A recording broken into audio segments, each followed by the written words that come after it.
বিভিন্ন স্বাদের গল্প শুনতে আমাদের চ্যানেল গল্প ওয়েভকে সাবস্ক্রাইব করতে ভুলবেন না। নমস্কার, আমরা টিম গল্প ওয়েভ। আজ আপনারা শুনবেন লেখিকা মৌমিতা দের কলমে একটি তারানাথ তান্ত্রিক ফ্যান ফিকশন গল্প, তারানাথ তান্ত্রিক ও কঙ্কালবতী। তাহলে শুনতে থাকুন আমাদের আজকের গল্প, তারানাথ তান্ত্রিক ও কঙ্কালবতী।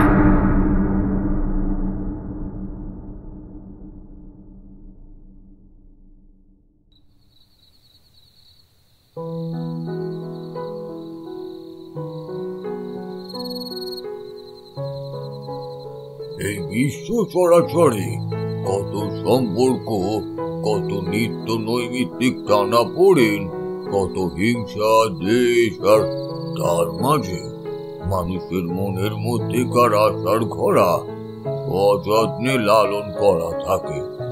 কারোর কাছে চাহিদা কেবলমাত্র দুবেলা পেট পুড়ে দুধ ভাতকে বেঁচে পড়তে থাকা, আবার কারোর কাছে ভবিষ্যতে কি আছে তা জেনে নিয়ে আগাম সুপরিকল্পিত ভাবে জীবনকে গুছিয়ে তোলার চাহিদা জাগে। কিন্তু ভবিষ্যৎ জেনে ফেললেও নিয়তি ও কর্মফল কিন্তু মর্তের জীবের পিছু ছাড়ে না। এটা যেন কালের অমোঘ ছায়া। মানুষ নিজের নিয়তির বেড়াজাল থেকে যত বেশি করে পালিয়ে পালিয়ে বাঁচতে যায়, ততোধিক বেশি পরিমাণে জড়িয়ে ছটফট করতে থাকে।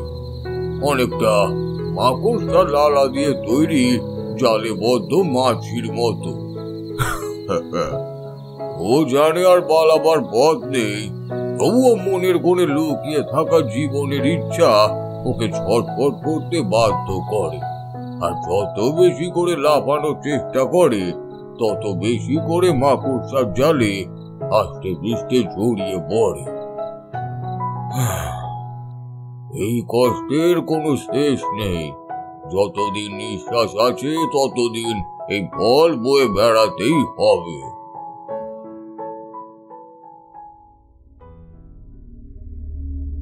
এরকমই একদিনের একটা ঘটনা বলি শোনো। সেই সময় আমি গ্রামগঞ্জে সাধকের সন্ধানের আশায় ঘুরে ঘুরে বেড়াতাম। একদিন এভাবেই যাযাবরের মতো ঘুরতে ঘুরতে এক অভিশপ্ত দিঘির কাছে এসে পড়লাম। সেই দিঘিটা যে অভিশপ্ত তা যদিও অনেক পরেই জানতে পেরেছিলাম। সেই রাতে পায়ে ক্লান্তি আর চোখে ঘুম নিয়ে জ্যোৎস্নার আলোয় একটা যথাসম্ভব শুকনো স্থান দেখে আমি নিজের শরীরটা প্রসারিত করে বিশ্রাম নিচ্ছিলাম। এভাবে শুয়ে থাকতে থাকতে কখন যে দু চোখের পাতা এক হয়ে এসেছে তা নিজেই টের পাইনি। হঠাৎ করে একটা বিভৎস চিল চিৎকারে আমার চোখ থেকে ঘুমের ঘোর কাটে। আমি দেখলাম আমার খুব কাছেই একজন রমণী বসে রয়েছেন। আমার দিকে একটু বেশি করে ঝুঁকেই যেন কিছু দেখার চেষ্টা করছেন। আমি চোখ খুলতেই সেই রমণী ওর ভয়াবহ দাঁতগুলো বার করে আমার দিকে হেসে উঠল। জ্যোৎস্নার আলোয় স্পষ্ট দেখলাম সেই রমণীর সারা শরীরে কাদা মাখা, আর পোশাক প্রায় ভিজে ও শত ছিন্ন। প্রথমটা দেখে পাগলি বলে মনে হয়েছিল, কিন্তু পরে দেখলাম ওর হাত পা গুলো যেন একটু বেশি অস্বাভাবিক রকমের। আমি এতক্ষণ সময় নিয়ে তাকিয়ে রয়েছি দেখে আমার দিকে ফিরে প্রশ্ন করলো, কি রে, এখানে আর কাউকে খুঁজছিস নাকি? ওই গলার স্বর শুনে আমার আর বুঝতে বাকি ছিল না যে ওটা কে বা কি হতে পারে। কিন্তু আমি নিজের মনের ভয়টা যতটা সম্ভব মনের মধ্যে লুকিয়ে রেখে বললাম, আমাকে ভয় দেখানোর চেষ্টা করছিস তো? বৃথা চেষ্টা। আমার কাছে মন্ত্রভূত জল রয়েছে, একবার যদি ছিটিয়ে দিই তবে তোর কি সর্বনাশ হবে একবার ভালো করে ভেবে দেখ দেখি। মাংস খাবে, মাংস। আমার ওই কথা শুনে ওই রমণী এবার ওর একটা হাত নিজের মুখের কাছে এনে কামড়ে ধরল। প্রথমটাই ও কি করছে তা আমি বুঝতে পারিনি। এই কর্মকাণ্ড আমার কাছে খুবই অদ্ভুত বোধ হলো, কিন্তু পরক্ষণেই দেখলাম ওর মুখের মধ্যে এক খাবলা মাংস। ওই রমণী নিজেই নিজের শরীরের এক খাবলা মাংস তুলে নিয়েছে, এবং শুধুমাত্র মাংস তুলে নেওয়াতেই সীমাবদ্ধ থাকেনি। একবার খাবার পর পুনরায় পরম তৃপ্তি ভরে নিজের হাতটা ওর মুখের কাছে ধরে আরেকটা কামড় বসিয়ে দিয়েছে। ওইভাবে নিজের হাত কামড়ে থাকা অবস্থায় আমার দিকে পুনরায় তাকিয়ে বিকট শব্দে হেসে উঠল, আর সঙ্গে সঙ্গে ওই রমণীর চোখ দুটো লাল হয়ে জ্বলে উঠল, যেন হাতের মাংস খাওয়ার পর ওর হাতে তাজা রক্ত ওর চোখের সাদা অংশে প্রতিফলিত হয়ে উঠছে, এমনই গাঢ় রক্তাভ লাল। এসব দেখতে দেখতে আমার সারা শরীর একদম বরফের মতো ঠান্ডা হয়ে এলো। তারপর কখন যে সেই ভয়াবহ রাত পেরিয়ে ভোরের আলো ফুটেছিল সেই সব কিছুই আর টের পাইনি। তার উপর সেই রাতে ওভাবে বাইরে দিঘির নিকটবর্তী অঞ্চলে বসে থাকার জন্যই বোধহয় শরীরের তাপমাত্রা বৃদ্ধি পেয়েছিল। সকাল হতেই আমার সাধু বেশ দেখে ওই গ্রামের স্থানীয় লোকেরা আমার যথেষ্ট যত্ন আত্তি করলেন।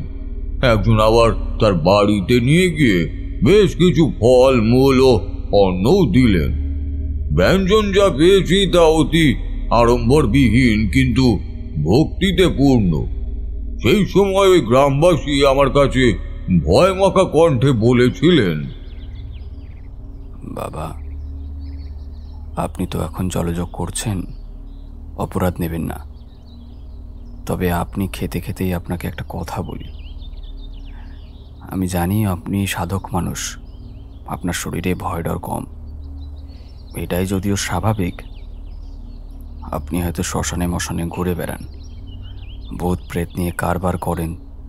তাও বলছি বাবা, এই গায়ে এলে আর কখনো কোনো জলাজমির আশেপাশে দয়া করে রাতের বেলায় থাকবেন না। কারো কি আছে সেখানে? আলেয়া আছে বাবা, আপনি হয়তো জানেন না, কিন্তু ওই জলাজমির আশেপাশে রাতের আধারে আলিয়া নামে। ওদের প্রেতাত্মা এসে জলের উপর নাচানাচি করে। অনেক সময় আমরা ওদের চিৎকার শুনতে পাই। তারপর সেই কি বিকট বিকট আওয়াজ করে, আর ধারে কাছে কোনো মানুষ থাকলে সেই আলিয়া অন্য মানুষের রূপ ধরে তার কাছে এসে ভুলিয়ে ভালিয়ে সেই মানুষদের মেরে ফেলে। এই গায়ে এরকম আগে অনেক হয়েছে। আপনি সাধক মানুষ ছিলেন তাই হয়তো গতকাল রাতে ওই প্রেতাত্মা আপনার সামনে আসতে পারেনি। এটা যদি কোনো সাধারণ কেউ হতো তবে হয়তো আজ সকালে ওর লাশ ওই জলের উপর ভেসে বেড়াতো। আমি ততক্ষণে বসে বসে পুরো খাবারটা মন দিয়ে খেয়ে পরিতৃপ্ত হয়েছি। সেই বাসিন্দা কথাটা যে পুরোপুরি ভুল বলেননি তা তো বুঝতে আর বাকি নেই, কিন্তু ওরা আলিয়াকে সব সময় দূরের থেকেই দেখেছে, তাই ওদের কাছে ওটা এখনো পর্যন্ত আলো আর ভৌতিক শব্দের পরিবেশ হয়েই রয়েছে। কিন্তু গতকাল রাত্রে আমি যা দেখেছি তা যদি ওনাকে বলতাম তবে হয়তো উনি রাতের বেলা বেরোনোই বন্ধ করে দিতেন। তাই সেখান থেকে জলযোগ গ্রহণ করবার পর আবার বেরিয়ে পড়লাম সাধক খোঁজার উদ্দেশ্যে। সে তারপর আর ওই গ্রামে কখনো যাওয়াও হয়নি। তারপর আমার অন্য তন্ত্রের সাধনে মন বসে গেল। তখন আবার কিছুদিন গুরু খোঁজা স্থগিত রেখে চণ্ডালী মায়ের সাধনা শুরু করলাম।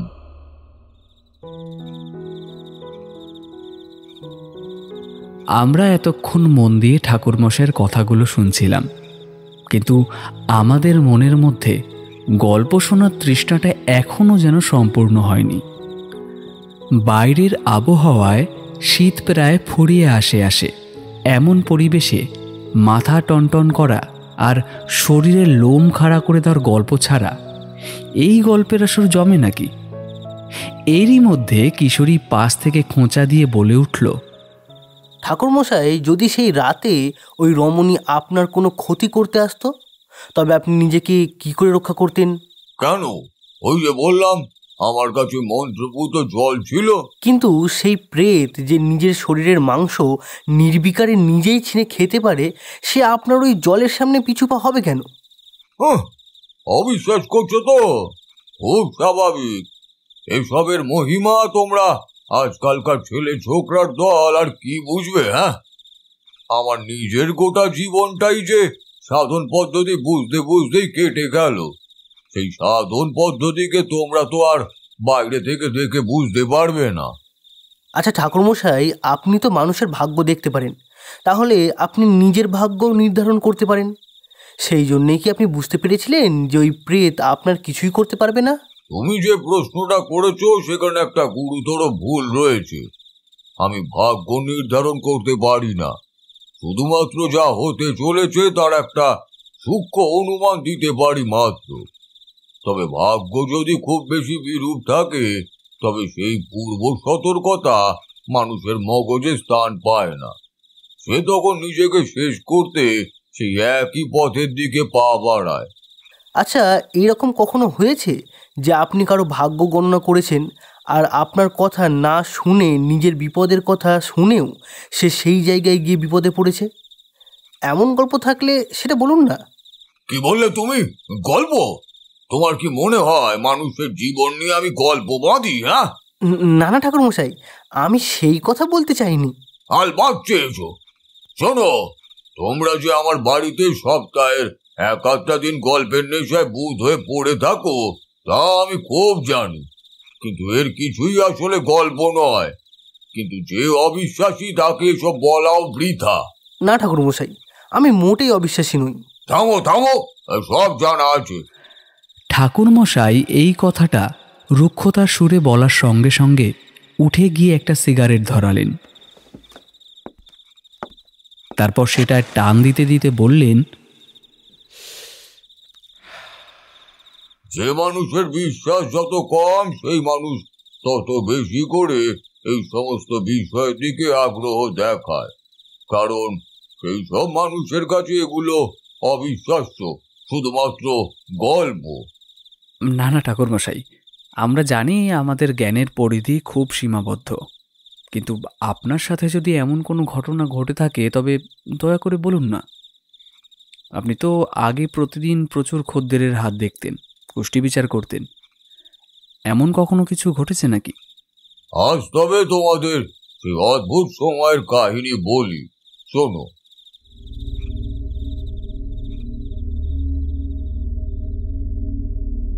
সেই সময় আমার সদ্য বিবাহ সম্পন্ন হয়েছে। না পারছি পুরোপুরি সংসার ছেড়ে বেরিয়ে আসতে, আর না পারছি পুরোপুরি মন দিয়ে সংসারী মানুষ হয়ে উঠতে। তার মাঝে বহুবার নিজের খেয়ালে ঘর বাড়ি ছেড়ে সন্ন্যাসী হয়ে যাবার কথা মাথায় এসেছে, কিন্তু আমার নগ্ন পরিণীত বধূর টলটল চোখের দিকে চেয়ে আবার সেই ইচ্ছা দমন করতে হয়েছে। সেই সময় আমি আমার শহরের বাড়িতেই সামান্য কিছু আয়ের আশায় জ্যোতিষশাস্ত্রের পসরা খুলে বসেছিলাম।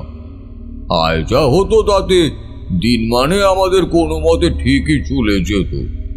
তবে একদিন আমার কাছে একজন উচ্চ শিক্ষিত ভদ্রলোক এলেন তার ভাগ্য পরীক্ষা করতে। আমাকে আপাত মস্তক একবার ভালো করে পর্যবেক্ষণ করে এক প্রকার ঠাট্টার ছলেই আমার দিকে ডান হাতটা বাড়িয়ে বললেন,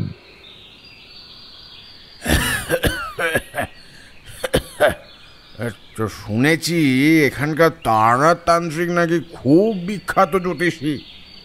একবার হাত দেখেই মানুষের ভূত, ভবিষ্যৎ, বর্তমান সব একেবারে গড় গড় করে বলে দিতে পারেন। তা আমার হাতে একটু দেখুন দেখি, এখানে কিছু দেখতে পান কিনা একটু বলুন, আমি একটু পরীক্ষা করে দেখি এসব আদৌ সত্যি নাকি পুরোটাই বুজরুকি। আমি ওনার এমন তামাশা দেখেও বিন্দু মাত্র বিচলিত না হয়ে তার বদলে যথেষ্ট শান্ত গম্ভীর সুরে উত্তর দিলাম, বিশ্বাসে মিলায় বস্তু, তর্কে বহুদূর। আপনি যদি জ্যোতিষশাস্ত্রের প্রতি এতটাই অবিশ্বাসী থাকেন, তবে আপনার এখানে আসার হেতু অবাঞ্ছিত। না না না না, কথা ঘোরালে তো চলবে না মশাই। আমি আজ আমার আত্মীয়ের কাছে বাজিদ হয়ে এসেছি। আপনার এই কারবার আদৌ কতখানি খাঁটি তা যাচাই করেই যাব। নিন, চটপট আমার হাত দেখে বলুন আমার আয়ু কতদিন রয়েছে। আমি বেশ কিছুক্ষণ ধৈর্য ধরে ওনার হাতের রেখাগুলো দেখার পর ওনার দিকে একটু সন্দিগ্ধ দৃষ্টিতে তাকিয়ে প্রশ্ন ছুড়লাম, আপনি কি এর মধ্যেই একবার কনকাকলি গ্রামে যাবার সংকল্প করেছিলেন? পেশায় তো দেখছি ডাক্তার, তাই এখানে নিজের কারবার খুলে বসুন না।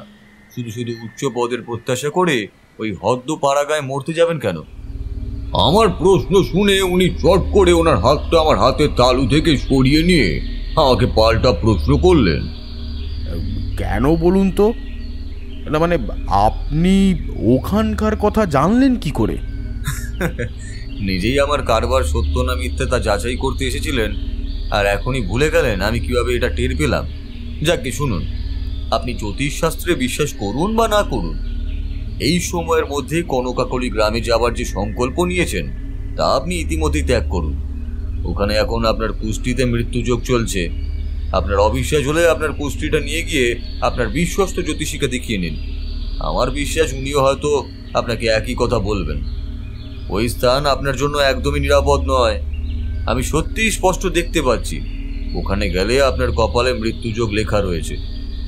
কিন্তু মশাই, কারো কপালে যদি মৃত্যু লেখাই থাকে তবে তা আটকানোর সাধ্য কিন্তু কখনোই সাধারণ মানুষের হাতে থাকে না। এ নিশ্চয়ই আপনিও জানেন। বিধির বিধান খণ্ডাবার সাধ্য কারণ নেই। আমি ঘরে বসে থাকলেও মরতে হবে, আর কাজে গেলেও মারা পড়তে হবে, তাই না? অবশ্যই, তবে অনেক সময় তন্ত্র বলে এমন অনেক কিছুই ঘটানো যায় যা আপাত দৃষ্টিতে অসম্ভব বলেই মনে হয়। আপনি যদি এখন ওই গ্রামে যাবার সংকল্প ত্যাগ করেন তবে আপনার কুষ্টির উপর থেকেও ধীরে ধীরে মৃত্যুযোগের কাঁটাও সরতে শুরু করবে।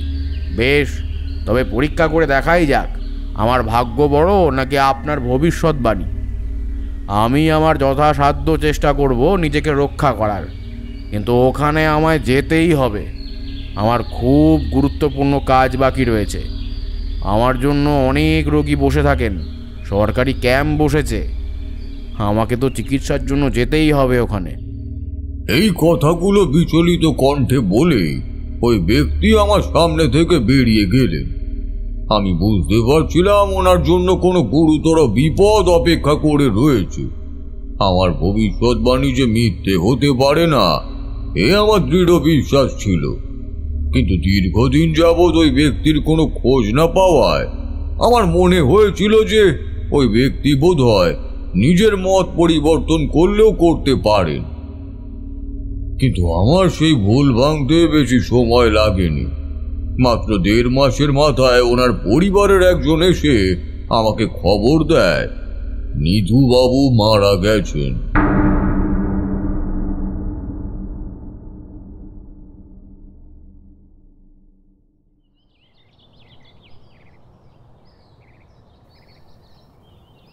নমস্কার, আপনি তারানাথ বাবু তো? আগে হ্যাঁ। আমি আসলে আপনার কাছে হাত দেখাতে এসেছি, তবে শুধুমাত্র হাত দেখাতে আসাটাই একমাত্র উদ্দেশ্য নয়। আমি আসলে আপনাকে একটা খবর দিতে এসেছি। বলুন, কি বলতে চান? আপনার এখানে ওই 2 মাস বা 1.5 মাস আগে নিধু বলে একজন এসেছিলেন। একটু মনে করে দেখুন। আপনি ওনার হস্তরেখা দেখে বিচার করে বলেছিলেন ওনার সামনে একটা বড় ফাঁড়া রয়েছে। আপনার সেই ভয়ঙ্কর ভবিষ্যৎবাণী ফলে গিয়েছে। গত 2 দিন আগেই ওনার শরীরটা খুব ভয়াবহ অবস্থায় কঙ্কালি গ্রামের রহস্যময় পুকুর ঘাটে খুঁজে পাওয়া গেছে। ওনার আত্মীয় সেই দেহ দেখে এসে বর্ণনা করেছিলেন যে নিধুবাবুর বুকের খাঁচাটা যেন কেউ কোনো বড় পাথর দিয়ে আঘাত করে দুমড়ে মুচড়ে দিয়েছিলেন বলে মনে হচ্ছিল। চোখ দুটি বিস্ফারিত, পোশাক ছিন্ন ভিন্ন অবস্থায় ছিল। এই দুঃসংবাদ শুনে আমি ওনাকে কি সান্ত্বনা দেব তা বুঝে উঠতে পারছিলাম না। আর ঠিক তখনই ওই ভদ্রলোক এক প্রকার কাঁপতে কাঁপতে আমার সামনে ওনার ডান হাতটা বাড়িয়ে দিয়ে বললেন, আমার মনে হয় নিধুর মতো ওই কঙ্কালি গ্রামের জম আমাকেও ওর কাছে ডাকছে। দয়া করে আমাকে বাঁচান তারানাথবাবু। নিধু আপনাকে অবিশ্বাস করে মরেছে, কিন্তু আমি আপনাকে বিশ্বাস করে বাঁচতে চাই। দয়া করে আমার হাতটা ভালো করে পরীক্ষা করে দেখুন না, আমার মৃত্যু কোথায় এবং কিভাবে ঘটবে, অথবা আমি আর কতদিন বাঁচতে পারবো একটু দেখে বলুন না। কর্মসূত্রে আমারও একটি বিশেষ কাজে ওই কঙ্কালী গ্রামের উদ্দেশ্যে রওনা দিতে হবে। তবে কি আমিও আর এখানে কখনো ফিরতে পারবো না? আপনার তো কিছুই অজানা নয়, পেশাগত ক্ষেত্রে আমিও একজন ডাক্তার। সরকারি হাসপাতালে কাজ করলে এরকম বহু দূর দূরান্তে আমাদের পাঠানো হয়। ইচ্ছে না থাকলেও কাজের দায় সেই সব জায়গাগুলোতে আমাদের যেতেই হয়। আসলে যখন ডাক্তার হয়েছিলাম তখন শপথ নিয়েছিলাম রোগীদের ফিরিয়ে দেব না, তাই আমাকে যেতেই হবে। কিন্তু আমি যে নিজেও বাঁচতে চাই। লোকটির অবস্থা দেখে আমি ওনাকে যথাসাধ্য আশ্বস্ত করার চেষ্টা করলাম। তারপর বসলাম ওনার হাত দেখতে।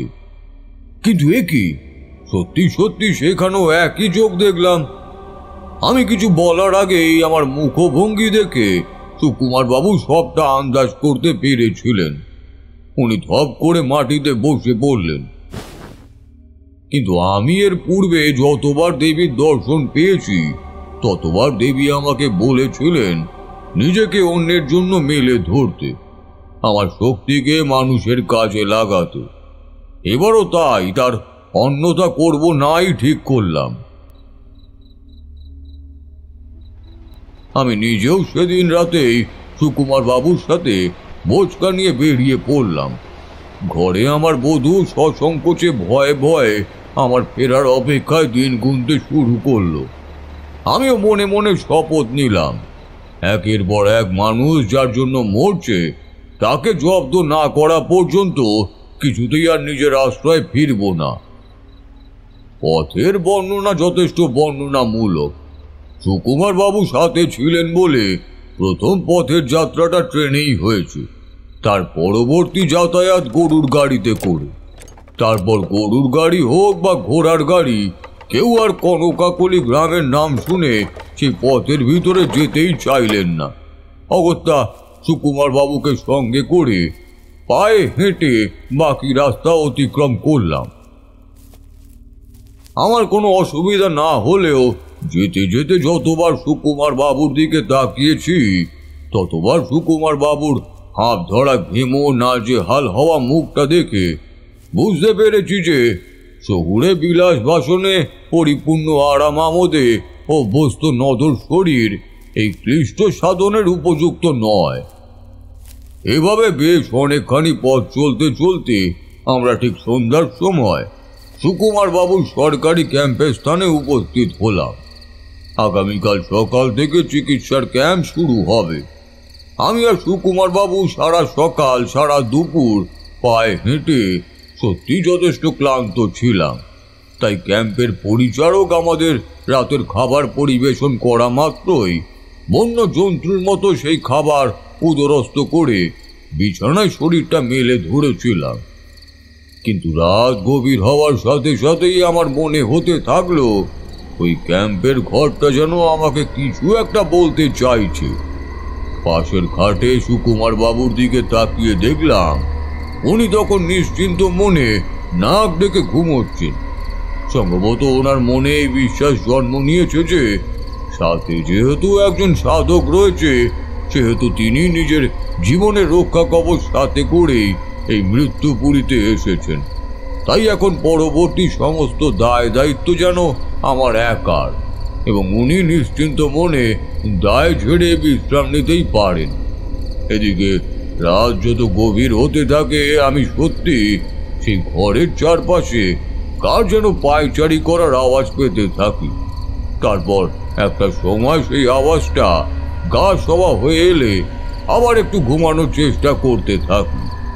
সেই সময় ফ্যাস ফ্যাসে কণ্ঠে বাইরে থেকে কে যেন বলে উঠল, ডাক্তার এসেছে গো, নতুন ডাক্তার।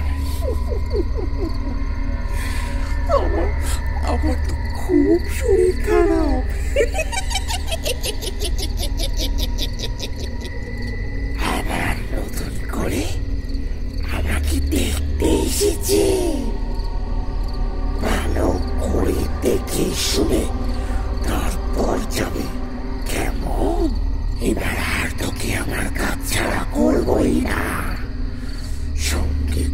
নিতে এসেছি যে, সঙ্গে করে নিয়ে গিয়ে তবেই থামবো।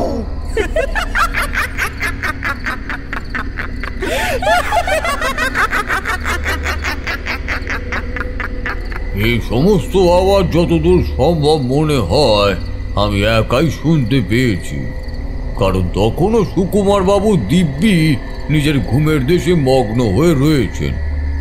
আমার মনে হতে থাকলো আবহাওয়া যেন একটু ভারী হয়ে এলো, বাইরে যেন হুট করে একটু বেশি ঠান্ডা হাওয়া বইতে শুরু করেছে।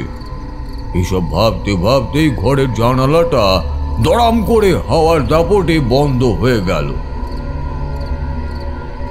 সেই আচমকা আওয়াজে সুকুমার বাবুর ঘুম ভেঙে গেল। উনি বিছানায় লাফিয়ে উঠে বসলেন, গলা শুকিয়ে কাঠ হয়ে গেছে। আগে একবার ভালো করে ঘরের চারিদিকে চোখ বুলিয়ে নিলেন, তারপর আমার দিকে সকরুণ দৃষ্টিতে বললেন, নিশ্চয়ই খারাপ কিছু ঘটেছে, তাই না? আমি আমি আওয়াজ পেলাম, কিছুটা পড়ে গেল বা ভেঙে গেল, এরকম কিছু মনে হলো। কি হয়েছে? আপনি আপনি আপনি ঘুমাননি? আমি ওনাকে আশ্বস্ত করে বললাম, না, সেরকম কিছু না। বাইরে বোধহয় ঝড় উঠেছে, তাই জানলাটা এরকম সশব্দে বন্ধ হয়ে গেল। সব কিছু ঠিকঠাকই আছে, আপনি ঘুমোতে পারেন। আপনি শুয়ে পড়ুন, যান। আমি যাই, গিয়ে জানলাটা টেনে দিয়ে আসি। রাতের বেলা জানলা দরজা খুলে রাখা ঠিক নয়। আমার কথাটা মন থেকে পুরোপুরি বিশ্বাস করতে না পারলেও আমার কথা শুনে আপাতমস্তক কাঁথা মুড়ি দিয়ে উনি আবার জড়সড় হয়ে বিছানায় শুয়ে পড়লেন এবং শুয়ে শুয়ে বারবার তাকিয়ে দেখতে লাগলেন আমি ঘর ছেড়ে বাইরে কোথাও যাচ্ছি কিনা। তারপর সুকুমার বাবুকে বেশ কিছুক্ষণ এভাবে পাহারা দিতে দিতে আমার নিজের চোখেও ঘুম নেমে আসছিল। আবার বাইরে তখনই শুনতে পেলাম কিছু একটা কড়মড় করে চেবানোর আওয়াজ। মানুষ মাংসকে হাড় চেবানোর সময় যেমন বিকট শব্দ করে, এটাও অনেকটা সেরকম কড়মড় শব্দ, আর সেই সাথে ওই বিকট হাসি। একবার মনে হলো নিজে উঠে গিয়ে জানালাটা খুলে গিয়ে দেখি, তারপর আবার মনে হলো যে না থাক, সেটা বোধহয় করা ঠিক হবে না। এভাবে কোনো ক্রমে রাতটা কেটে গেল।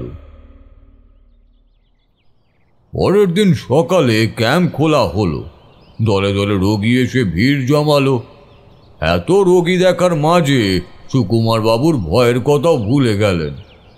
দুপুরের দিকে সমস্ত রোগী দেখা সেরে খেতে বসেছি, ঠিক সেই মুহূর্তে একজন ভদ্রলোক দৌড়ে এসে ক্যাম্পের মধ্যে কান্নাকাটি জুড়ে দিলেন। হঠাৎ ভর দুপুরের সময় একজন ভদ্রলোক আর ওনার পেছনে ওনার একমাত্র ছেলেকে এমন কাঁদতে দেখে সুকুমার বাবুর ভয়তে গলা শুকিয়ে এলো। হে ভগবান, হে আমার কি সর্বনাশ করে দিলে তুমি ভগবান! হে ভগবান, আমার ছেলেটাকে বাঁচাও ঠাকুর, আমার ছেলেটাকে বাঁচাও। এই দেখুন না ডাক্তারবাবু, এই আমার ছেলেটা গতকাল রাত থেকে কেমন ব্যথায় ছটপট করছে। ওর সারা শরীরে কিসের যেন আঁচড় লেগে গেছে। ডাক্তারবাবু, গতকাল রাতে একবার বাইরে বেরিয়েছিল জানেন, ব্যাস সেই সময় নাকি ও কাকে দেখেছে। হ্যাঁ, খুব খুব ভয়ানক দেখতে, বলছে তো পেতনি দেখেছে। ডাক্তারবাবু, ওকে দেখে নাকি আবার দাঁত কিরমির করে তেড়ে এসেছিল। অনেক কষ্টে ও পালিয়ে এসেছে, আর ও যখন পালাতে যাচ্ছিল না, তখন নাকি সেই পেতনি তার দাঁড়ালো নখ দিয়ে ওর পিঠে এরকম আঁচড় কেটে দিয়েছে। ডাক্তারবাবু, আপনি আপনি একটু দেখুন না দয়া করে। ওর তো জ্বরে গা পুড়ে যাচ্ছে। হ্যাঁ ডাক্তারবাবু, আগে ভেবেছিলাম ওঝার কাছেই নিয়ে যাব, তারপর ভাবলাম গায়ে যখন নতুন ডাক্তারবাবু এসেছেন তখন একবার তাকেই দেখানো যাক। হ্যাঁ ডাক্তারবাবু, একটু দেখুন না আমার ছেলেকে ভালো করে। আচ্ছা বেশ, আমি ওষুধ দিয়ে দিচ্ছি, ঠিকঠাক সময় মেপে মেপে খাওয়াবেন, তবেই হবে কিন্তু। ঠিক আছে ডাক্তারবাবু, ওসব নিয়ে চিন্তা নেই। আমার ছেলে তো নিজেই ডাক্তার হবে আর কদিন পর। হ্যাঁ ডাক্তারবাবু, একটু দেখুন না, একটু ঠিক করে দিন না আমার ছেলেটাকে দয়া করে। ডাক্তার হবে মানে? তুমি এখানে থাকো না? না স্যার, আমি কলকাতা থেকেই পড়াশোনা করি। এইবার কয়েকটা দিন থাকবো বলে ছুটি নিয়ে এসেছিলাম। কিন্তু কিন্তু গতকাল রাতে যা হলো তারপরে হয়তো আর বেশি দিন এখানে টিকতে পারবো না। আপনিও তো বিজ্ঞানের ছাত্র, আমার মতোই নিশ্চয়ই আপনার কাছে ভূত প্রেতের সম্বন্ধে মনে একটা অবিশ্বাস আছে। কিন্তু আমি গতকাল যা দেখেছি তা কখনোই ভোলার মতো নয়।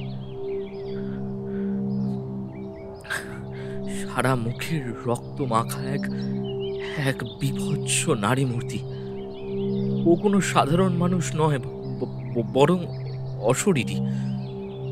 কিন্তু আশ্চর্যের বিষয়ে আমি যখন গতকাল রাতে ওকে দেখে ছুটে পালিয়ে যাচ্ছিলাম, তখন ওই নারী মূর্তি রাগে জ্বলতে জ্বলতে আমাকে চেঁচিয়ে বলল, যা যা যা, কত দূর পালাবি দেখি পালা। সেই তো ডাক্তার হয়ে এই গায়ে ফিরে আসবি, আর নতুন নতুন ফুলগুলো ছিঁড়ে নষ্ট করবি। একবার এই গায়ে ডাক্তার হয়ে ঢুকে দেখা না, তোর হৃৎপিণ্ড পার করে যদি রক্ত চেপে না খেয়েছি, তবে দেখে নিস।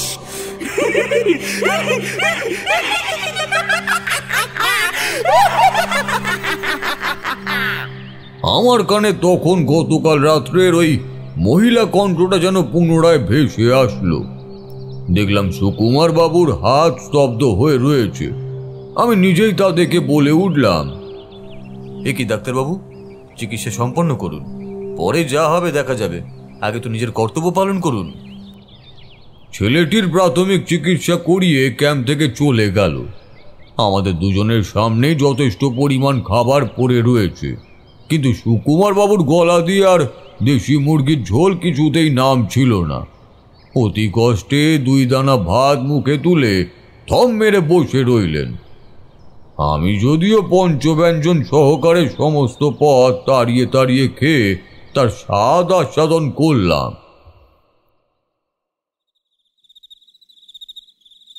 সেদিন সন্ধ্যা যত ঘনিয়ে আসতে থাকে, সুকুমার বাবু যেন তত বেশি করে চঞ্চল হয়ে পড়েন। তারপর রাতের খাবার শেষে আবার সুকুমার বাবু বিছানায় গিয়ে কোনো মতে গুটি সুটি মেরে পড়ে রইলেন। কিন্তু আমি লক্ষ্য করেছি সুকুমার বাবুর চোখের ঘুম বড্ড তাড়াতাড়ি নামে, আর যখন নামে তখন সেই ঘুম গাঢ় থেকে গাঢ়তর হতে থাকে। রাত গভীর হওয়ার সাথে সাথে আবার সেই কর্মর শব্দ আমার কানে ভেসে আসতে থাকে। তার সাথে আজ আবার শুকনো পাতার খড়খড় শব্দও যোগ হয়েছে। আমি খাট থেকে ধীর পদক্ষেপে নেমে দরজাটা খুললাম।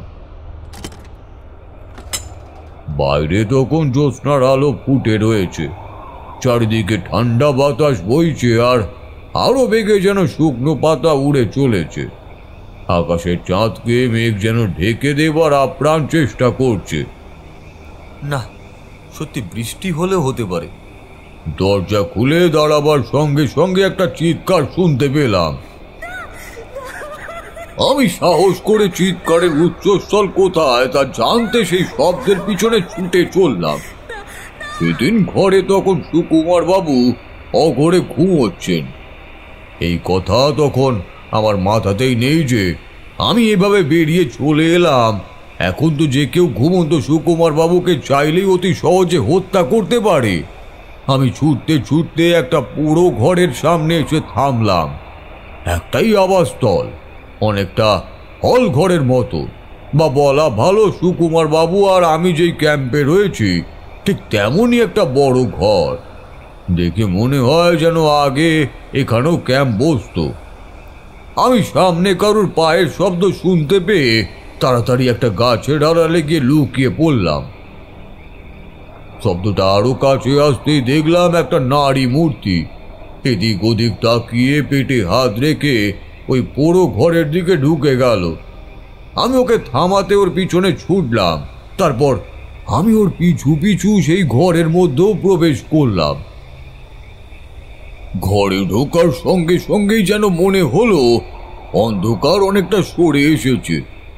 এখানে এখন কেউ যেন আমার জন্যই আগাম অপেক্ষা করছিল। ঘরের চারিদিকে একবার চোখ বুলিয়ে দেখতে গিয়ে চোখে পড়ল একজন মধ্যবয়সী ভদ্রলোক চেয়ারে হেলান দিয়ে ঘরের একদম কোনায় কপালে হাত ঠেকিয়ে বসে আছেন। এইভাবে না বলে অন্যের ঘরে এসে পড়ার জন্য সংকোচ বোধই হলো। তারপর যা দেখলাম। ভিতরে আসবো ডাক্তারবাবু? এ কি, এত রাতে এখানে কি করছো? কে তুমি? আর এভাবে হাঁপাচ্ছ কেন? বাইরে এত অন্ধকার, থেকে থেকে বাজ পড়ছে, এই অবস্থায় তুমি এখানে এলে কি করে? ডাক্তারবাবু, আমার পেটে ভীষণ ব্যথা। আমি আর কিছুতেই স্থির থাকতে পারছি না। এত ব্যথা হচ্ছে, মনে হচ্ছে যেন আমার পেটের ভিতরে সব নাড়ি পুড়ি ছিঁড়ে তলা পাকিয়ে একেবারে বাইরে চলে আসবে। আমাকে বাঁচান ডাক্তারবাবু, আমাকে বাঁচান। যে করে ওকে একটা ওষুধ করে দিন ডাক্তারবাবু, আমাকে বাঁচান। এখানে এসো, বসো, দেখি কি হয়েছে।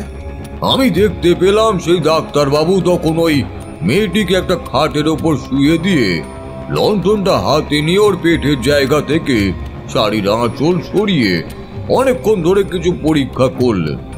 তারপর নিজের ওষুধের বাক্স বার করে একটা তরল প্রস্তুত করে নিজেই সেটা ওই মেয়েটিকে খাইয়ে দিলেন। এই যে তরলটা খাইয়ে দিলাম, এবার এই শিশিটা ধরো। এটা আগামীকাল থেকে 3 বেলা ঠিক খাবার আগে এই 2 দাগ মেপে মেপে খাবে, বুঝতে পারলে? হ্যাঁ ডাক্তারবাবু, আপনি আমার প্রাণ বাঁচিয়েছেন। ডাক্তারবাবু, আপনার পায়ে আমার সহস্র প্রণাম। এই থাক থাক থাক থাক, এখন এসব করার দরকার নেই। তোমরা এই গেঁড়িগুলি খাওয়া একটু কমিয়ে দিও, দেখবে পেটের অনেক সমস্যা মিটে যাবে। এই গায়ের একটাই দুঃখ জানেন তো, একটানা কোনো ডাক্তারবাবু এখানে বেশি দিন টিকতে পারে না। সবার খালি শহরে পালানোর দ্বারা। তা আপনি এসেছেন কদিনের জন্য? যতদিন পর্যন্ত গ্রামের মানুষেরা আমায় রেখে দেবে আমি ততদিনই থাকবো, কোনো চিন্তা নেই। তাহলে তো গায়ের মানুষগুলো বেঁচে যায়। এই দেখো, তাড়াহুড়োর সময় তোমার পরিচয়টাই তো জানা হয়নি। তা তোমার পরিচয়টা কি? কাদের বাড়ির মেয়ে তুমি? আমি কঙ্কাবতী। বাহ, ভারী সুন্দর নাম, ঠিক তোমার মতো। আর তোমার বাবার নাম? আগে পঞ্চানন আচার্য। ও, বামুনের ঘরের মেয়ে। আমি দেখলাম বাইরে বৃষ্টি শুরু হয়ে গেছে। ঝমঝম করে বৃষ্টির সাথে সাথে ঘন ঘন বাজ পড়ে চলেছে। প্রকৃতি যেন অপ্রত্যাশিত কিছুর ইঙ্গিত বহন করে আনছে। এমন সময় মেয়েটি ওষুধ খেয়ে একটু সুস্থ বোধ করতেই উঠে নিজের বাড়ির দিকে যাওয়ার জন্য প্রস্তুত হলো। ডাক্তারবাবু আস্তে করে ফিসফিসিয়ে বললেন, তা ভালো, আমিও বামুনের ঘরের ছেলে। যার তার বাড়ির সম্পত্তি তো আর নিজের পাতে তুলতে পারি না। মেয়েটি এক লহমায় ছিটকে খাটের অন্য প্রান্তে গিয়ে বসল। চারিদিকে এত অন্ধকার, ডাক্তারবাবুর ঘরে পর্যন্ত 3টে লণ্ঠন জ্বলছে, কিন্তু তারপরেও যে এত কিছু আমি কিভাবে স্পষ্ট দেখে চলেছি তা নিজেও বুঝতে পারলাম না। ডাক্তারবাবু, আমি না এখন আসি। হ্যাঁ, বাইরে বৃষ্টি আরম্ভ হয়ে গেছে তো, আর এর চেয়ে বেশি দেরি করলে আজ রাতে আর বাড়ি পৌঁছতে পারবো না। বাবা মা বাড়িতে নেই, বাড়িটা পাহারা দিতে হবে। বাবা মা কোথায় গেছেন? গাজনের মেলা দেখতে গিয়েছেন, আজ রাতে আর ফিরবেন না। ও মা, বাড়িতে কেউ নেই? একা একটা যুবতী মেয়ে থাকবে কি করে? তার চেয়ে বরং তুমি আমার কাছে এসো, আমার সাথে আজকের রাতটা একটু থেকে যাও। আমি সাথে থাকলে তোমার কোনো পেটে ব্যথা হবে না, সব ব্যথা আমি দূর করে দেব। এসো, কাছে এসো দেখি একটু। তোমায় তো ভালো করে দেখতেই পাইনি। এখন একবার ভালো করে চেয়ে দেখি। ডাক্তারবাবু, আপনি আমাদের কাছে ভগবানের সমান। এসব আপনি কি কথা বলছেন? ভগবান তো হতে চাইনি, কামনা বাসনা মাখা একখানা রক্ত মাংসের মানুষ হতে চেয়েছি। দেখছো না বাইরে কি সুন্দর বৃষ্টি পড়ছে? এমন সময় তো মিলনের উপযুক্ত সময়।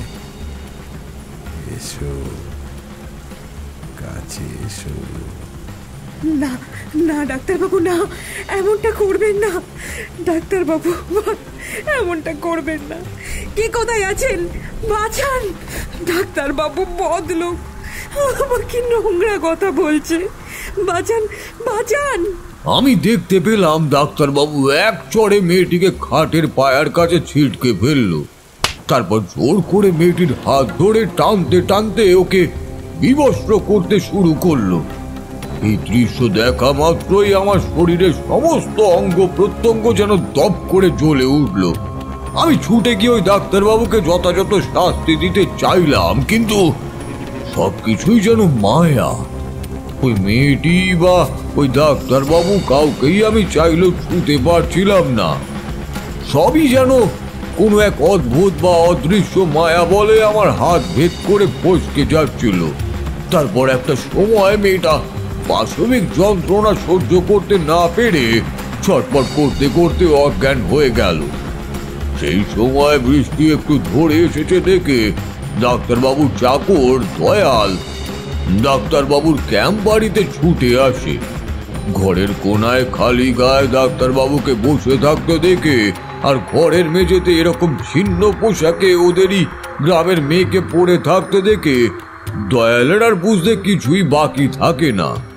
তাও সে সবটা ডাক্তারবাবুর মুখ থেকে শোনার জন্য ডাক্তারবাবুকে প্রশ্ন করে, কি ডাক্তারবাবু, আমাগো গায়ের মেয়ের এই অবস্থা হয় কেমনে?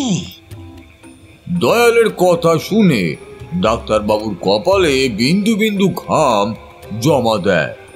ডাক্তারবাবু কাঁপা কাঁপা গলায় বলে ওঠে, বিশ্বাস করো দয়াল, আমার কোনো দোষ নেই, আমি কিচ্ছু করিনি। এই মেয়েটা আমার সাথে শহরে যাবার লোভে এরকম রাতের অন্ধকারে আমার কাছে এসেছিল। আমি বারবার ওকে বারণ করতে থাকি, কিন্তু কিন্তু কিন্তু এই মেয়েটা কিছুতেই আমার কথা শুনছিল না। শেষে আমিও নিজের আত্মসংযম হারিয়ে এই ঘটনাটা বাইরে রাষ্ট্র করো না দয়াল, গ্রামের মানুষ জানলে আমায় কেটে রেখে দেবে। হায় হায় হায় হায়, যা অবস্থা করেছেন তাতে এই মেয়ে আর বাঁচবে বলে তো মনে হয় না। ইসরে, ফুলের মতো ফুটফুটে মেয়েটা রক্তাক্ত শরীরে মেঝেতে একেবারে যেন লেপ্টে পড়ে রয়েছে। ডাক্তারবাবু, আপনি হলেন মানুষের বেশে আসলে একটা জঙ্গলি শিয়াল, বুঝলেন তো? ইস,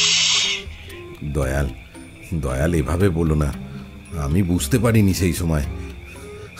আমাকে বাঁচাও দয়াল, আমি তোমাকে অনেক টাকা দেব, কিন্তু তুমি দয়া করে মুখ খুলো না।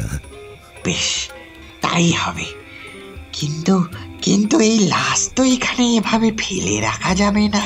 লাশ নয়, ও মরেনি, এখনো শরীরে প্রাণ আছে, শুধু ব্যথার চোটে একটু অজ্ঞান হয়ে গেছে। কিন্তু একে যে বাঁচিয়ে রাখা যাবে না। একে বাঁচালে যে পরের দিনের ভোরের আলোটা আপনি দেখতে পাবেন না। তাহলে তুমি যা ভালো বুঝবে তাই করো। ডাক্তারবাবু, একে আমাদের পচা দিঘির কাদায় পুঁতে দিই, কি বলেন? হ্যাঁ, সবচেয়ে ভালো হবে। ওখানে পুঁতলে এখানকার কেউ এই মেয়ের আর কোনো খোঁজ পাবে না। এমনিতেই গায়ের সবাই ওই পচা দিঘির ওপর আলেয়া ভেসে থাকতে দেখে বলে ভয় ওদিকে খুব একটা যায় না। ওখানে নিয়ে যাই। যা মনে হয় করো, শুধু মুখটা বন্ধ রেখো। দয়াল মেয়েটির একটা হাত টানতে টানতে দেহটা বয়ে নিয়ে গেল। মেঝেতে তখনও রক্ত লেগে রয়েছে। মেয়েটার শরীরটা ওভাবে বয়ে নিয়ে যাওয়ার জন্য মেয়েটার পিঠের ছাল পাথরে ঘষা লেগে লেগে পুরোপুরি ছিন্ন বিচ্ছিন্ন হতে থাকলো। মেয়েটার শরীরে নিজেকে প্রতিহত করার মতো বল ছিল না, তবে সামান্য কিছু সার রয়েছে। তাই যতবার পাথরের স্থানে ব্যথা পাচ্ছিল ততবার ওর দেহটা দুলে কেঁপে কেঁপে উঠছিল। আমি দয়ালকে থামানোর জন্য চিৎকার করলাম, ছুটে গেলাম, কিন্তু দয়াল যেন আমাকে দেখতেই পেল না। আমি বাধ্য হয়ে দয়ালের পিছু নিলাম। তারপর পচা দিঘির কাছে এসে দেখলাম দয়াল যেন ওই মেয়েটার দিকে তাকিয়ে করুণার নয় বরং কামুক হাসি হাসছে। হ্যাঁ, ওই পচা গন্ধযুক্ত ব্যবসা পরিবেশে প্যাচ প্যাচে কাদার ওপর শুয়ে মেয়েটিকে আবার ওই পাশবিক দৈহিক নিপীড়নের যন্ত্রণা ভোগ করতে হলো। এবার এই যন্ত্রণায় মেয়েটার প্রাণের শেষ আশাটাও চলে গেল।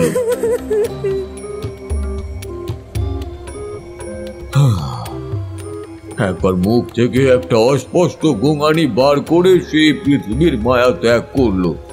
তারপর দয়ালোকে পাশে ফেলে রেখে পচা দিঘির পার বরাবর একটা বড় গর্ত করলো। গর্ত করতে করতে অনেকবার ওর নিজের পাই কাদায় আটকে যাচ্ছিল। এভাবে চলতে চলতে যখন প্রায় ভোর হয়ে আসবে তখন পড়ি মরি করে মেয়েটার লাশটা কাঁদায় পুঁতে ওপর থেকে কাদা মাটি ভালো করে ভরাট করে দিয়ে দয়াল ওখান থেকে পালিয়ে যায়। এরপর আমি আর কিছুই দেখতে পারিনি। আমার সারা শরীরের মধ্যে তখন একটা অদ্ভুত তাপ অনুভূত হলো। আমার চোখ দুটি আপনা থেকে ঘৃণা ও লজ্জায় বন্ধ হয়ে এলো। মনে হচ্ছিল কেউ যেন আমাকে আষ্টে পৃষ্ঠে জড়িয়ে মেরে ফেলতে চাইছে। আমি মুখ থেকে কোনো রকম আওয়াজ পর্যন্ত বার করতে পারছিলাম না। আমার গলা যেন অবরুদ্ধ হয়ে এসেছে। তারপর একরকম নিজের সাথে এক প্রকার যুদ্ধ করতে করতে যখন আবার নিজের শরীরের তাপমাত্রা একটু স্বাভাবিক মনে হলো তখন হঠাৎ হাত ছেড়ে চোখ মেলে দেখলাম এতক্ষণ যা দেখেছি তা পুরোটাই একটা স্বপ্ন। না, এটাই নয়। যা দেখেছি তা হয়তো কালচক্রের অতীতের কোনো ঘটনা। এভাবেই কি হয়ে চলেছে তা আমি নিজেই বুঝতে পারছিলাম না, কিন্তু একটা আন্দাজ করতে পারলাম যে ওখানে কিছুকাল পূর্বে আদৌ কি ঘটতে পারে। ওখানে বসেই আন্দাজ করে বুঝতে পারলাম ভোর হতে আর বেশি বিলম্ব নেই। ওদিকে সুকুমার বাবুর অবস্থা কেমন তা জানতেই আমি আবার ক্যাম্পের দিকে ছুটলাম। এদিকে আমি যে রাতের বেলায় বাইরে বেরিয়েছিলাম সুকুমার বাবু তার কিছুই জানেন না। আমি তাই সকালের দিকে আবার ক্যাম্পে গিয়ে জল খাবার খেয়ে গ্রামটা একটু ঘুরে দেখার জন্য বেরিয়ে পড়লাম। ইচ্ছা করেই ক্যাম্পে গিয়ে সুকুমার বাবুর মুখোমুখি হইনি, বা বলা ভালো হতে পারিনি। উনি যদি গত রাতের সম্বন্ধে কোনো প্রশ্ন করতেন তবে মিথ্যে বলতে পারতাম না, আর সত্যি বললে ভয়ে ওনার হাত পা সিঁটিয়ে যেত। ফলত যতক্ষণ পর্যন্ত নিজে আসল কার্যক্রম সম্পন্ন করতে না পারছি ততক্ষণ সুকুমার বাবুর সংস্পর্শ এড়িয়ে চলাই ভালো। গত রাতে ঠিক যেখানে ওই নারকীয় দৃশ্য দেখেছিলাম সেই ঘটনার খুব কাছাকাছি কালিকা দেবীর মন্দির দেখতে পেলাম। সকাল থেকে দুপুর পর্যন্ত ওই মন্দিরের চাতালে বসেই ধ্যান করলাম। কত বাসিন্দা আমার দিকে তাকিয়ে ভক্তি ভরে হাত জোড় করলেন। ধ্যান শেষ করে আমি মায়ের মন্দিরে একটা ছক কষে একটা সমাধান নিয়ে বসলাম। তারপর মন্দিরের ভিতর থেকে প্রদীপ নিয়ে এসে ছকের একেবারে মধ্যিখানে রেখে চারিদিকের একদিকে কর্পূর, আর একদিকে সেই অভিশপ্ত স্থানের কাদামাটি, আর একদিকে হাড়ের তৈরি ডোর, শেষ প্রান্তে লাল ধাগা রেখে কার্যক্রিয়ায় বসলাম। সেই সাধন পূরণ করে ওই ছকের ওপর একটা জবার মালা নিয়ে রেখে দিলাম। এমনভাবে মালাটা সাজিয়ে দিয়ে এলাম যাতে দেখে মনে হয় সেই কার্যক্রম মালা দিয়ে গণ্ডি করা হয়েছে। তারপর সেই লাল ধাগা কোচরে বেঁধে রাখলাম। বিপদের সময় ধাগা সুকুমার বাবুর হাতে বেঁধে দিতে হবে। আমার মনে ক্রমশ একটা চিন্তা দানা বাঁধছিল। রাত হতেই ক্যাম্পে ফিরে এলাম। আপনি আজ সারাদিন কোথায় ছিলেন তারানাথবাবু? দুপুরে তো বোধহয় কিছু খাননি। আপনার খাবারটা দেখুন, এই যে একজন বাসিন্দা তাও রেখে গেছেন। এই দেখুন, আপনার শরীর সুস্থ আছে তো? না, খিদে নেই। আজ রাতে একটু সজাগ থাকবেন তো।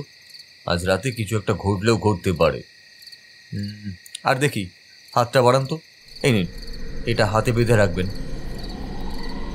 আমার এই কথা শুনে সুকুমার বাবুর মুখ শুকনো হয়ে এলো। রাত 1টার সময় আমি আবার সেই প্রথম দিনের মতো বিকট আওয়াজ শুনতে পেলাম। ওকে বেঁধে রাখিস না, ওকে মুক্ত কর, ওকে আমার হাতে তুলে দে। আমার প্রতিশোধের পথে বাধা হয়ে দাঁড়াস না। মরবি, মরবি, তাহলে তুইও মরবি। সাহস থাকলে সামনে এসে দেখা।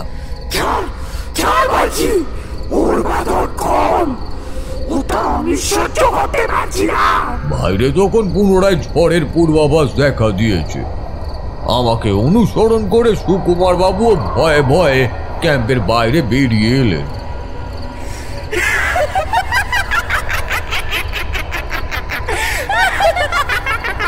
এসেছে, ওই যে নতুন ডাক্তার এসেছে। এসো ডাক্তার, এসো, তোমার বুকের খাঁচা ভেঙে তোমার হৃৎপিণ্ডটা ছিঁড়ে খাই। ওর হাত থেকে টাকা খোল, খোল বলছি। আবারও সেই বিভৎস নারী মূর্তি আমাদের দিকে দাঁত খিচিয়ে হেসে চলেছে। এই ডাক্তার, মনে পড়ে সেদিনের কথা?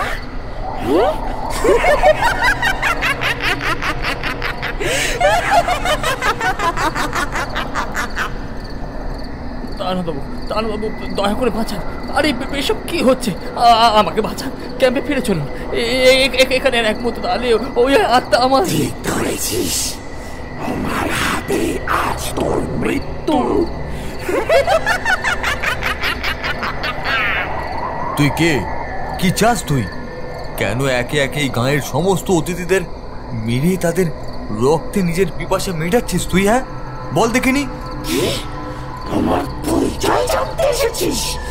এত বড় সাহস তোর! কে তুই? আমি তারানাথ তান্ত্রিক। মায়ের প্রসাদ গুণে আমি পৈশাচিক লোকের কিছু ক্ষমতা প্রাপ্ত হয়েছি। এবার বল তো, তুই আদৌ কি চাস? যদি মিথ্যা কথা বলিস তবে তোর কাল হয়ে উঠবো আমি।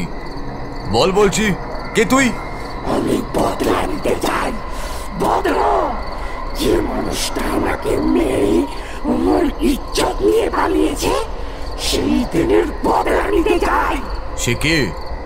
শুনবি? তুই শুনবি? তাহলে শোন। আজ থেকে ঠিক 8 মাস পূর্বের কথা। সেই সময় আমার যুবতী বয়স। পেটের ব্যথায় একদিন রাতের বেলায় ছটফটিয়ে উঠলাম। বাড়িতে কেউ ছিল না। মা বাপ সবাই গায়ের গাজনের মেলা দেখতে গিয়েছিল। বাধ্য হয়ে পা টিপে টিপে নিজেই কোনো মতে সকলের ডাক্তারবাবুর কাছে গেলাম।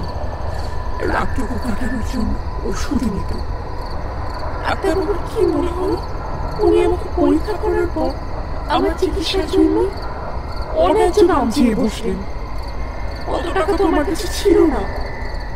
আমার বাবা চাষি, মা গৃহবধূ। আমি অত টাকা কোথায় পাবো? শেষে ডাক্তারবাবু বললেন, যদি দাম চোখাতে না পারি তবে মান দিয়ে ওনার চিকিৎসার খরচ জোগাতে হবে। সেই রাতে আমি ঘরের এদিক থেকে ওদিকে ছুটে বেরিয়েছিলাম, কিন্তু কিন্তু কেউ কোথাও ছিল না। আমাকে সেই রাতে ওই নোংরা ডাক্তারের হাতে নিজের ইজ্জত তুলে দিতে হয়েছিল। এদেরকে কেন মারছিস তার জন্য? ছেড়ে দে এদের, ছেড়ে দে। মুক্তি, মুক্তি। আমার যখন মুক্তি হয়নি তখন তোদেরকেও আমি মুক্তি পেতে দেব না। তোর মুক্তি চাই? বল বল বল বল বল, চাস মুক্তি? আমার ইজ্জত ফিরিয়ে দিতে পারবি? বেঁচে থাকতে আমার নাম ছিল কঙ্কাবতী। আমি কত সুন্দর দেখতে ছিলাম। এখন এই জল কাদায় শুয়ে দেখে দেখে আমার শরীরের বাইরের চামড়াগুলো আধ পচা হয়ে এসেছে। কঙ্কাল যেন ঠিক বেরিয়ে আসছে। সেই কঙ্কাবতীর সাথে এই কঙ্কাবতীর আর কোনো মিল নেই। এখন আমার অশরীরী অবয়ব কঙ্কালবতী হয়ে উঠেছে। আমার তো অতীতে ফিরে যাওয়ার মতো অত ক্ষমতা নেই, তবে তুই চাইলে আমি তোকে মুক্তি দিতে পারি। আমার উপর মায়ের আদেশ আছে, আমি যেন বিপদগ্রস্ত মানুষদের পাশে দাঁড়াই। সুকুমার বাবু নিরপরাধ, আমি ওনাকে মৃত্যুর পথে ছেড়ে দিতে পারবো না। আমার অন্ত্যেষ্টিক্রিয়াটাও সঠিকভাবে সম্পূর্ণ হয়নি। ওই নোংরা ডাক্তার আর ওর চাকর আমায় পুঁতে রেখেছে। গ্রামের সবাইকে বলে বেরিয়েছে আমি নাকি পাশের গাড়ির করে ঠোকার সাথে পালিয়েছি। আমি শান্তি পাইনি। আমি তোর শেষকৃত্য সম্পন্ন করব, নিজের হাতে তোকে শেষ জলদান করে মুক্তি দেব। কিন্তু কথা দে, তুই এরপর এই স্থান পরিত্যাগ করবি। আর যদি না যাই,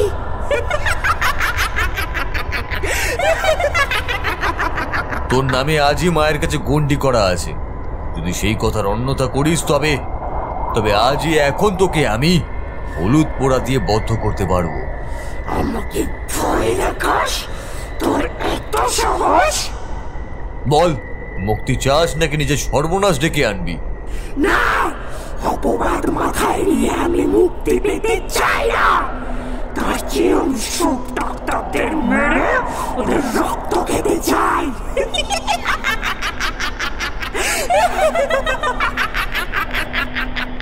মুক্ত করার লোক দেখাচ্ছিস আমাকে? যেদিন আমার উপরে নরকীয় অত্যাচার হয়েছিল সেদিন তুই কোথায় ছিলি? আর কোনো উপায় নেই, ওকে মরতে হবে। আমি ওর ঘর কালিয়াবি। না, আমি থাকতে তা হতে পারে না। শেষবারের মতো সুযোগ দিচ্ছি, ভেবে দেখ। আমি তোকে সুযোগ দিচ্ছি, সরে যা, নয়তো ওর সাথে আজ তোকেও মরতে হবে। তুই জানিস না তুই কি ভুল করতে চলেছিস। আমি জানতে চাই না, শুধু রক্ত চাই, রক্ত।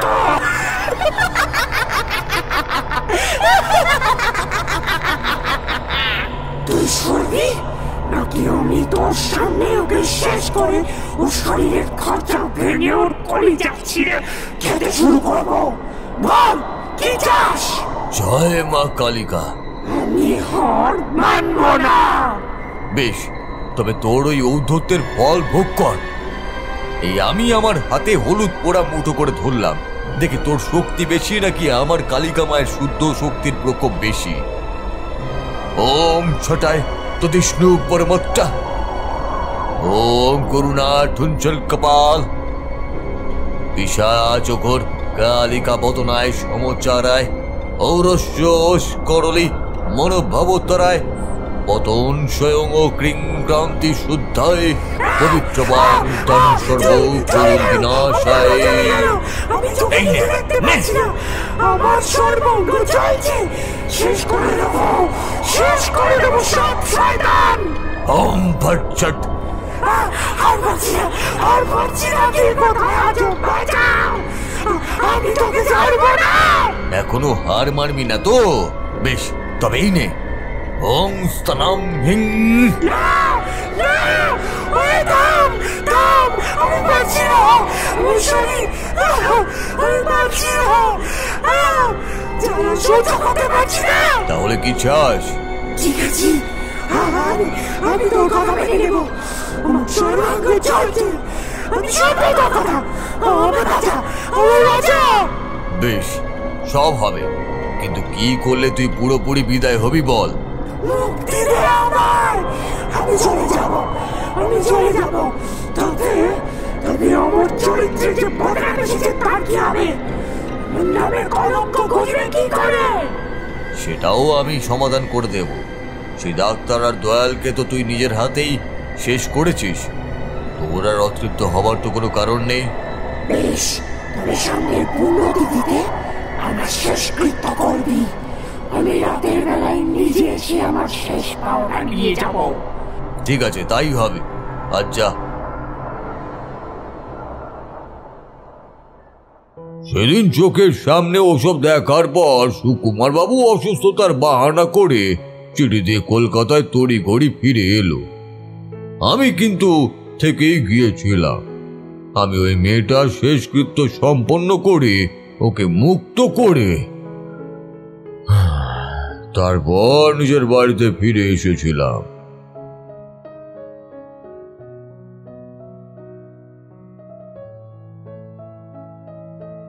আজকের গল্পে বিভিন্ন চরিত্রে অভিনয় করেছেন বুবাই, বাল্মীকি, দীপ্তিমান, সৌরভ, অরূপ, রমাকান্ত, সুপ্রভাত, নীলাঞ্জনা রুদ্র, শ্রাবণী ও শুভঙ্কর। সাউন্ড এবং poster design Shubhankar. Scripting Titli. গল্পটা আপনাদের কেমন লাগলো সেটা অবশ্যই নিচে কমেন্ট বক্সে কমেন্ট করে জানাবেন।